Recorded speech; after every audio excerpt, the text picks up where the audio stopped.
Welcome to the Doom Scroll News Report here on Radio Taiwan International, where I, Amanda Stevens, and my co-host, Anna Belinsky, two writers who are political by necessity, cover some of the biggest international news stories dominating our news feeds from the last week. I'm Amanda Stevens, and this week we're tackling a few important bummers with updates on the Israeli invasion of Palestine, catching up on what's going on between Pakistan and India, and then for a palate cleanser, we are once again covering the Pope. This time a little bit about Leo XIV. It feels like the whole world caught on fire, or at least threatened to, over social media last week while we were busy talking about birth rates. So, Hannah, how have you been in the meantime? It's been all quiet on my home front. The biggest news for me is my mom is in town.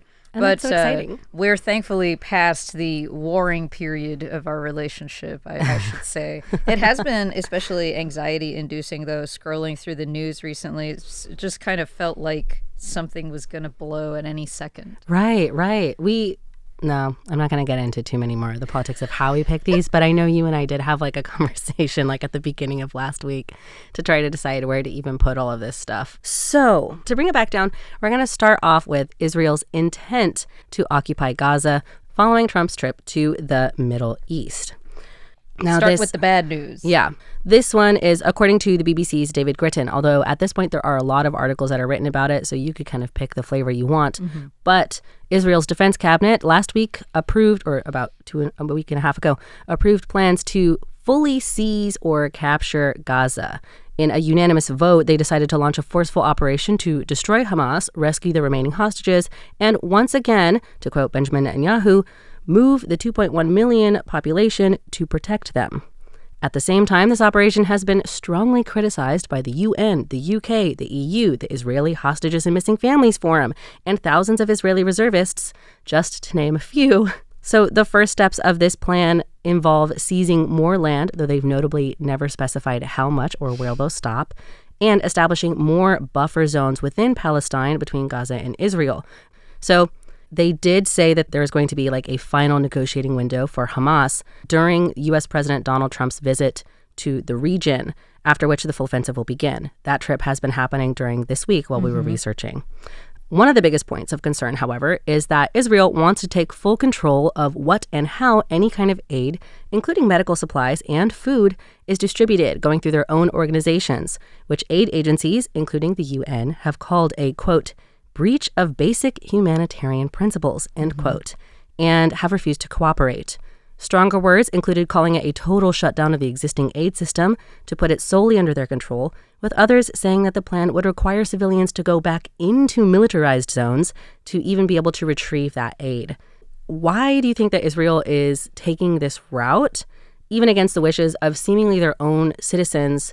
I listed a bunch of people up front, but there was a percentage attached to another one about the reservists who were being called back in. Yes, I recall stated, reading about this too. Yeah, a growing number, around 40% and rising, are strongly opposed to this. I looked at the satellite imagery from Google Maps from back before October 2023 versus now, and it's decimated. It is literally impossible to say through words. Yeah. As somebody whose whole job is words. You have to see it. You really do. Yeah, how totally crushed Gaza is. Like, however you feel about the conflict, go and Google those photos and just see how much nothing exists there anymore. Yep. So I don't think the vast majority of people at this point are up to date on it. And I think that speaks to how what's happening on the ground is getting more and more obfuscated and difficult to ascertain. But for those of us who know, I think it's pretty clearly getting more and more dire. And I regret that I'm feeling pretty hopeless about it at this point. They're basically entering the final phase of this, if we don't mince words, genocide, and they're admitting as much. I mean, Netanyahu is saying straight up, they're going in, they're going to capture the Strip, they're going to displace every Palestinian who remains. But to your question... Yeah, why they're going ahead with it anyway. I think he kind of has no choice in his mind. In his mind, Netanyahu. He feels he probably can't pump the brakes at this point because he obviously has a vested political interest in keeping this going because without this, he has no coalition. He doesn't have his... He doesn't exist, kind of. His government can only, if that's confusing to anybody out there, Netanyahu can only stay in power because he has a coalition of government groups who are supporting him. Right. And the biggest amount of support he has is from the far right group. I believe most of them belong to the Zionist sect who are 100% for occupying Gaza full time. Right. So if he doesn't push through, everything falls apart for him. Right. He has nothing. I also believe he is currently wanted for the International Court of Justice for war crimes. And so not to mince words, the words ethnic cleansing and genocide are also being used by people inside Israel as well, not to mention those inside Palestine who are currently protesting. So to that point, then, what is the current situation in Gaza? According to Antoinette Renard of the UN World Food Program, who was speaking to NPR after just having returned from visiting Gaza. He described the situation he saw during an interview in Jerusalem, and he said that most people are eating 1 or 1.5 meals a day. Some people are crushing macaroni pasta to try to make flour for bread to feed their kids. This is for a couple of reasons, mostly because since March 2nd, for almost about 10 weeks now, Israel has stopped all aid from entering into Gaza, which includes food and medical supplies. As a result, the cost of food has increased by 3,000%. That would be like if the price of eggs in the USA went from $5.12 for a dozen to $157 for a dozen eggs. You think it's bad now. Yeah. He even talked to one family who were counting out lentils for their lentil soup. This was so bleak. With 16 lentils, either per bowl or per soup. It was unclear. But they have to count the lentils per soup, which is how dire the food situation is there. Humanitarian aid is also less than 40 kilometers away. It's just over the border. But because of that blockade, there is no aid allowed to enter Gaza. None of those resources are getting in. Israel has claimed that they are blocking aid from entering in order to force Hamas to come to the negotiating table. They always say this. At the same time, though, it's not 6 days at this point. I think it's 7 or 8 days ago now, the IDF bombed with little to no warning a market and a cafe, killing at least double digits of people who were just there, again, trying to get food and use the internet. This cafe was one of the few places that still had working internet. Even if the blockade were lifted now, the damage done by the famine would take years to undo. This is also, again, quoting Antoinette Renard, who said that there are almost no vegetables or produce currently in the strip, with estimates from the UN that they will be facing famine by September. Yeah, I mean, isn't that how you get scurvy if you don't eat your fruits and vegetables? Yeah. It's very, very dire, as there's really no way to express how bad this is. I wanted to highlight this because I wanted to give some context to why the UN is refusing to cooperate, and just about every aid agency. The only people who are cooperating are the United States. Now, for both sides, Israel, of course, has rejected the findings of the IPC. So that's an advisory committee that monitors famine and famine-near situations around the world for the UN. They said that the IPC's findings were inconsistent with what's really happening on the ground. But this is back to what I was saying to you, Hannah. It's my turn to say that I had to do a lot of research into this, even though I'm really invested in it, because it's hard to find information about what is happening on the ground, and especially in a way where you can double check it. A lot of these stories tend to be sort of one-sourced or two-sourced. And I think part of that is because there are a lot of reporters that are frankly been forced out or even just killed. Yeah. So I kind of wanted to ask, you said that you've been monitoring this. Did you see a lot of information about this current situation?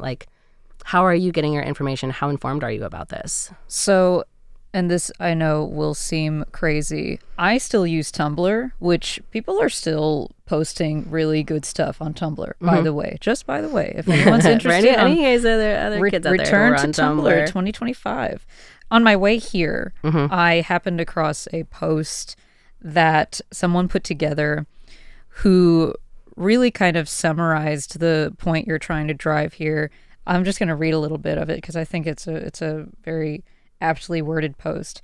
If you've been hearing less about Gaza lately, it's because most of the journalists are dead. Hassan Eslaye, I hope that's correct, who was murdered May 14th, in his hospital bed by Israel, had 351 videos archived on TikTokgenocide.com, which I didn't realize existed, but is an online archive describing what you think it does based on the URL.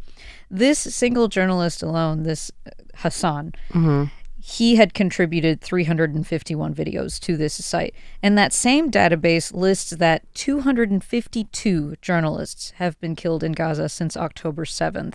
Now, I can't be completely certain about this number because other sources list it as more like in the 170s, but regardless of the exact number, the number of journalists killed is so high that is why there is a dearth of information coming out of Gaza now. There's just almost nobody left to report on it. And this is only one aspect of, I think, what makes the information hard to get. Another one is there rumors that I can't substantiate here about the information being sort of buried in social media. So you have to go searching for it. You don't find it. We really just don't know. We're in the panopticon, you know? I definitely feel like I can't find as much as I was able to before.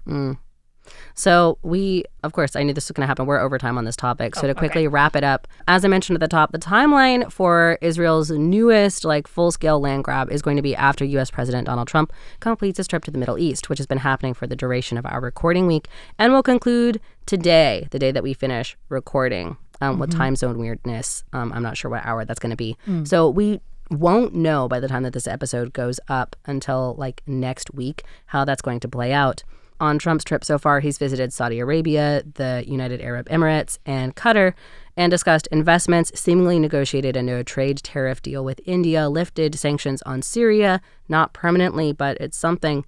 And we did see the release of the last U.S. hostage, Edan Alexander, which I think happened right before, but is always, of course, good news. We want the hostages released. This is all according to CNN's Middle East coverage timeline.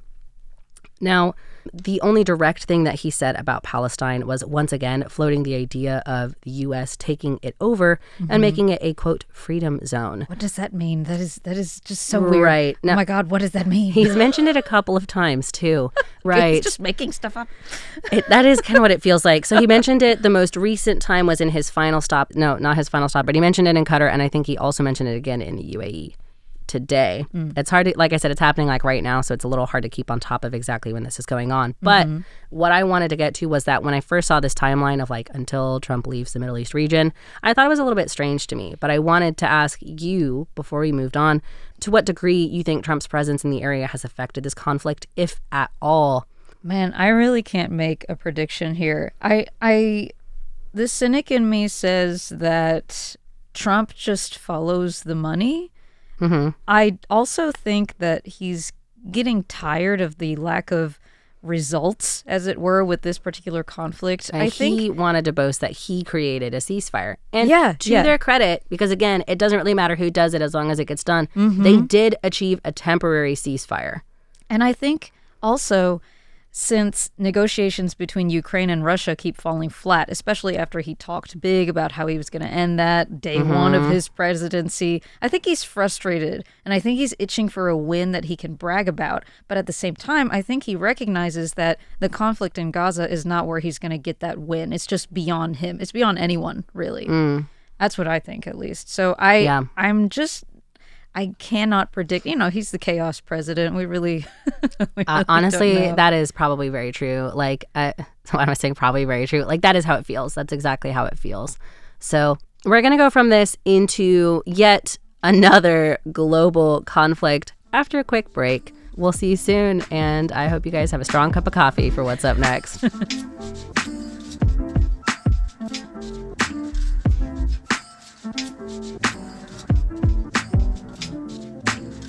All right, so the next one that we're covering is the extremely high tensions and fighting that happened once again between India and Pakistan. Now, I wanted to cover this because this was the one that really made me think the reason I saw this was because I'm in the news. Yeah. Which gets a little crazy to me. So the way that I want to cover this is to talk about how did we get to this situation? Then what happened in India and Pakistan to cause this fighting to resurge again? And then finally, we're going to get to what's the situation now as we understand. So I started by using this article from the Australian Broadcasting Corporation, or ABC, called Why Are India and Pakistan Fighting? Yeah, I needed a how-to also. I was really glad to find that. That was exactly what I needed. As quickly as I can get through this history, it started with the British Empire, of course, back in the 1940s, when it dissolved its territory known as the British Indian Empire. And that land was split up between India, Pakistan, and Burma. There was a little area, or a, quote, princely state, as the ABC called it, which wasn't given to anyone. But Pakistan and India both wanted it because it sits pretty squarely between their northern borders, and among other things, it is beautiful. There was a push and pull over it until the UN helped to basically split the area into two parts a year later, and the northern part went to Pakistan and the southern part went to India. Interestingly, this was supposed to be a temporary thing so that the people in Kashmir, the Kashmiris, could vote on where they wanted to go, but that never happened. So these poor people. I really just being jerked around. Honestly. So cue more decades of fighting over who owns it. And I really mean like more decades of fighting. Like this has been an off again, on again, off again, on again conflict since the 1940s when these two countries were divided. Pakistan is generally believed to be funding rebel groups so that they can fight without directly fighting. And in 2019, the current Indian president, Modi, implemented a brutal crackdown on the area, which had largely been sort of enjoying an autonomous situation before that. It stripped it of all its privileges, flooded it with Indian troops, threw a bunch of political leaders, including those who had been on India's side, in jail, cut the phone, and cut the internet. Yeah, he disrupted the status quo. 100%. All of this according to Mujab Mashal, Salam Masood, and John Yoon at the New York Times as well. But at least tourism boomed. Gee, and that's nice. Fast and dirty history of the region. How much of this were you aware of before the flare-up, the conflict flare-up that started last week? I only knew that they had a long history of beef. And like you, I had to do some Googling. Good old Wikipedia came through for me. And not to oversimplify it, but as I understand it, it seems like their relationship effectively boils down to a territorial dispute. I noticed it doesn't help that they are historically kind of ideologically opposed almost in that India is a secular nation with a mostly Hindu population and Pakistan is an Islamic nation with a mostly Muslim population. As for why things remain so hostile between them, it seems like there's just nothing to gain from their burying the hatchet, but at the same time, it would obviously be bad to escalate. So it seems like they just try to ignore each other as much as possible. But back to what happened then, and this really is sad. At the very end of April 22nd, a terrorist group in Kashmir killed 26 Indian tourists and wounded 17 others in what the previously mentioned New York Times article called one of the worst terror attacks on Indian civilians in decades. Almost immediately, Modi pointed the finger at Pakistan, without really saying Pakistan, who denied responsibility, but India retaliated anyway, shooting missiles into Pakistan and the Pakistani-controlled Kashmir. A short time later, Pakistan vowed revenge, and border fighting involving shelling, towns blacking out, and the loss of civilian life ensued. I even saw one article, I think it was the same article, saying that supposedly 2 Indian jets crashed, which is it's a passive voice thing. I noticed as an English teacher, so we don't know who did it. We don't know anything about that. But comparing this conflict to the previous conflict, I feel like I only know about this because I was in the news, which is crazy to me because these are both two hugely populous countries. In Asia, India is like number 1 and Pakistan is like number 5. And that's on like most charts for like most numerous, highest military investment, largest army. Oh, yeah, they pump a lot of money into their military, yeah. They're also both nuclear powers. Yeah, they have nukes. Which is crazy. They have the same amount of nukes. India has opted into the we're not going to do a first strike thing. Pakistan has not. Whoa. So to me, I feel like it is, forgive me, crazy that this conflict seemingly got swallowed up in the other news. So is that your experience? Did you hear about this from anywhere else? What's up with that? So I think it probably doesn't stand out in our minds as much simply because it's not the kind of conflict we're accustomed to seeing, in the sense that Pakistan and India are on relatively even footing with no no clear aggressor or like much larger, more powerful opponent or imperialist actor. So unlike Russia or Israel, they're both kind of picking on somebody their own size, is what I'm saying. Not land-wise, but yes. Yeah. But like power-wise. And when I looked into this, I came across an Al Jazeera article published a couple of days ago that explained that the analysts who took a look at the situation couldn't definitively say that either side had gained the upper hand out of these few days of conflict. It just seems like... almost sort of like this tit for tat kind of thing that's that going is on. the exact phrase that I saw in Is that reporting also the about one? this. Yeah. Right. I wish that this had been covered more, but I think you're right. Pointing it out that it is not like an imperialist and like smaller guy situation, I think definitely plays a part in it. Back onto like where we are now, a peace deal was brokered by the U.S. of all people, which surprised me given its recent isolationist leanings. Yes. Yeah. While it was broken almost immediately after being announced, I believe that was when Pakistan retaliated against India. It has since held up? Question mark? Held up. Now, there's a reason I said it that way, because also, even though it was brokered, the other article that I was looking at by Deutsche Welles had a bunch of quotes from people who are living in Kashmir that there was still shelling and still fighting going on. So it's kind of like they said, and we won't fight anymore, and then punched each other at the table. But I'm not laughing at that. It's just, the image of two siblings, jabbing each other with the fork under the table. Exactly. Yeah. So I wanted to kind of turn away from like trying to hazard like what would happen between these two, because there's no way we can know. We're political by necessity, not from study.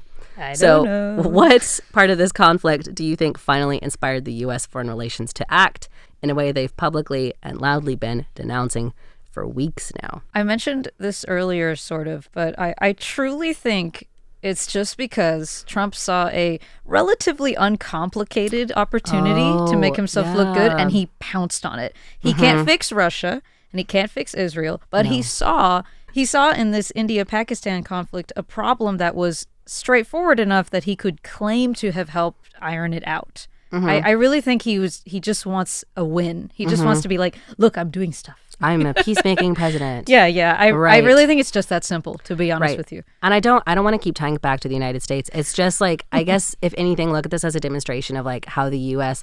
has put its finger in so many boiling pots around the world. Many pies. Right. Sticking it in every pie. So, and I guess to close up on that, looking at the history between these two countries, again, you can't ignore it. You can't not do anything after something like this happened. This was tragic. But I do think they have like a vested interest in wanting to then have a formal not war. Yeah, I hope that that's the case. I want that to be the case. And I hope that we don't talk about this until we're like, hey, congratulations, they solved it. We're manifesting this. That's exactly it. We're going to change tune because I can't, in this, having only talked about wars, I have the rest of a day to get through. So we're going to get to the Pope after a final short break.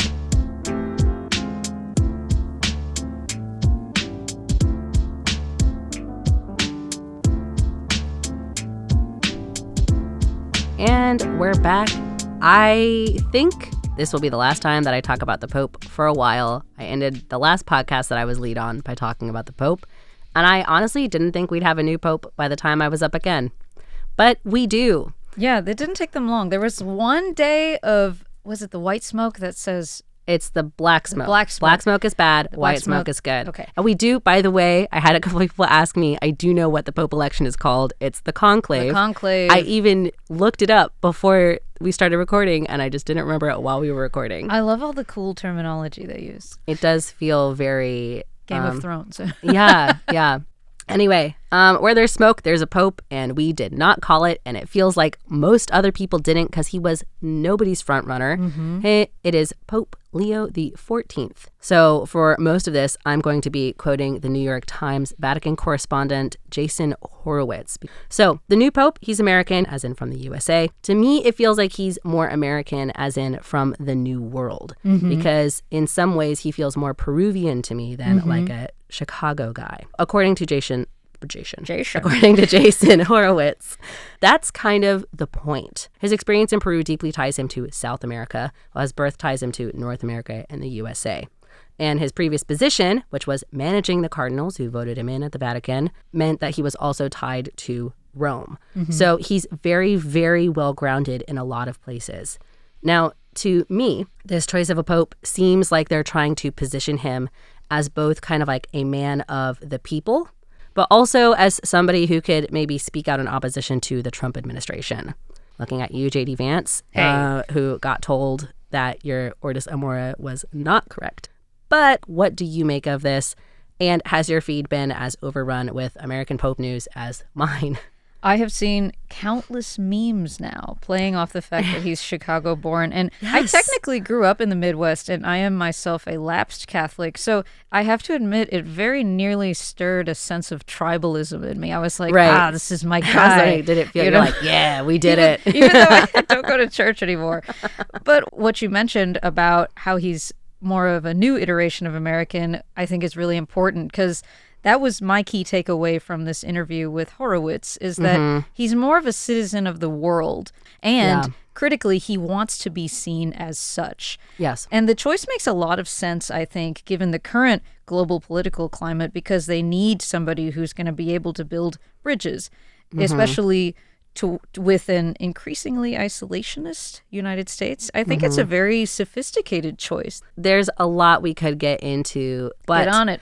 After spending so much time covering wars and potential wars, and all the time we spend reading about all these horrible things, I can feel like it's sort of a who cares who the Pope is thing, especially if you're not Catholic. But I just wanted to say that I do think it is important to keep tabs on who these high-profile people are, because it is my hope that they can be a high-profile person for humanitarian values and continue to like serve that moral authority role. That's my soapbox. I think part of upholding humanitarian values is defying authoritarianism, imperialism, terrorism. So I just really hope he will do Preach. That. That's right. That's my soapbox. Look at all of our little church euphemisms, metaphors we're like putting in here.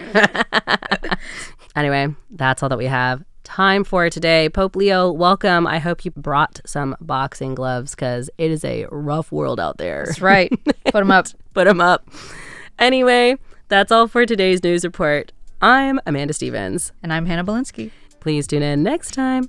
Nope. Thanks for joining us on air today. Tune in tomorrow for Merc Programs by Radio Taiwan International. And in the meantime, remember to stop scrolling and touch grass. We'll see you next week.